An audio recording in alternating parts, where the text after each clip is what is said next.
and he is not served by human hands as if he needed anything.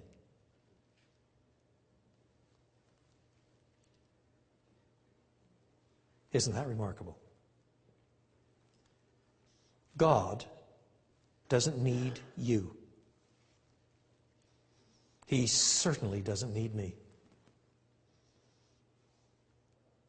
He doesn't need our praise bands.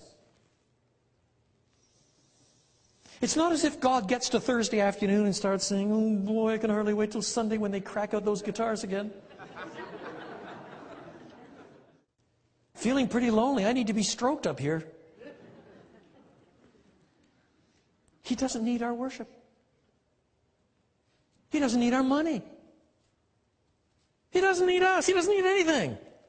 In eternity past, before there was anything, God was. And he was entirely full of joy and contentment.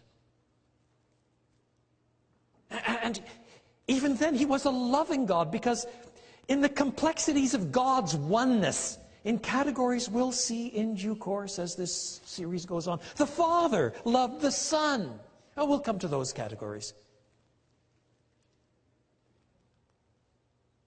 There was an otherness right within God himself.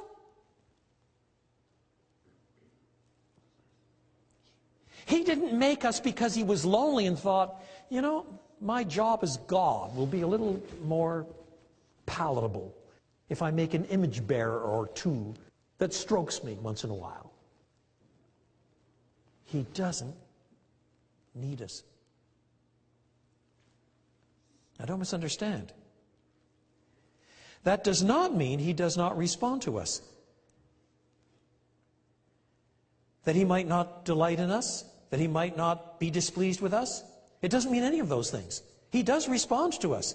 But he responds not out of some intrinsic need in his own being or character, but out of the entire volition of his perfections and will, he responds.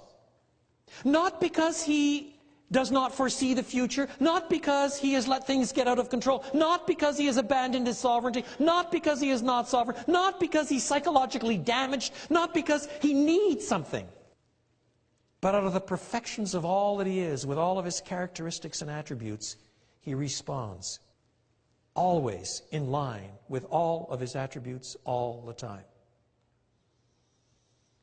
He is never less than God.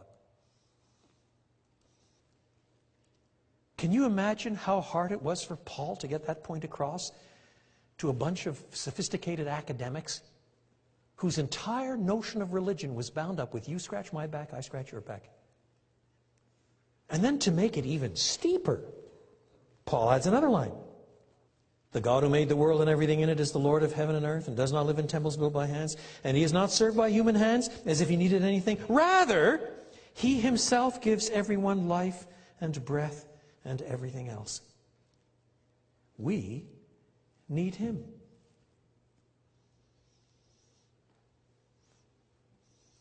This is also coming out of Genesis 1, 2, and 3.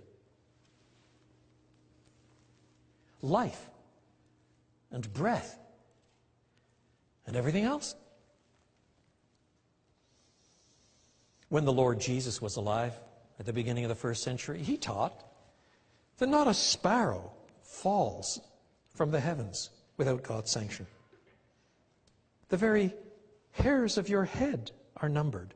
That means, in my case, God's keeping a rapidly subtracting account. And he knows them all.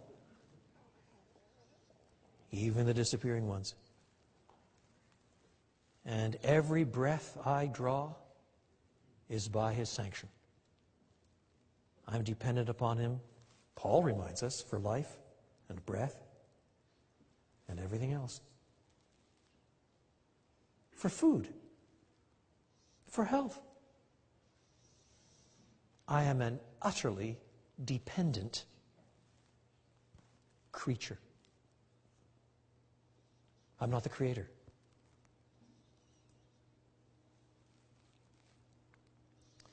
Now, how are you going to have a relationship with a God like that?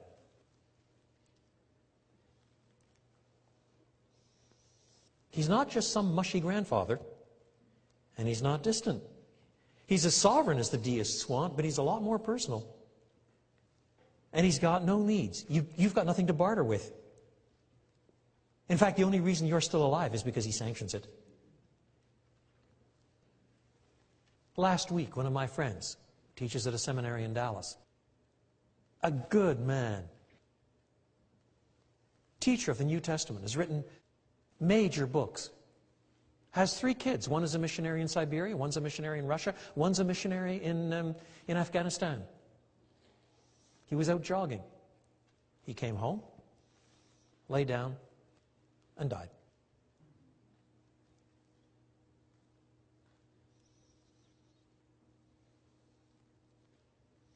Not a blessed thing he could do about it. If your heart keeps beating, it's because God sanctions it. And if he ever says, "You fool, tonight your soul will be required of you," you die. Or if he ever says, "Come home, my child, now's the time, your work is done," you go.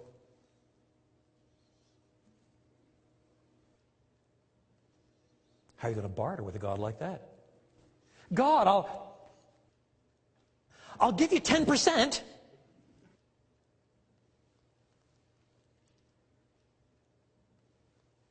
He owns you. He owns your life. He owns the whole planet. I mean, what does that mean? Lord, I'll become a missionary. Will that make me a better person?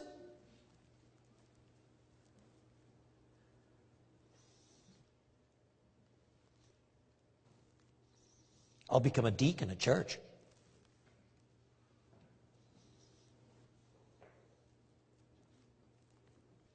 No. There's only one way that you're going to have a relationship with this kind of God. And that is if he displays sovereign grace.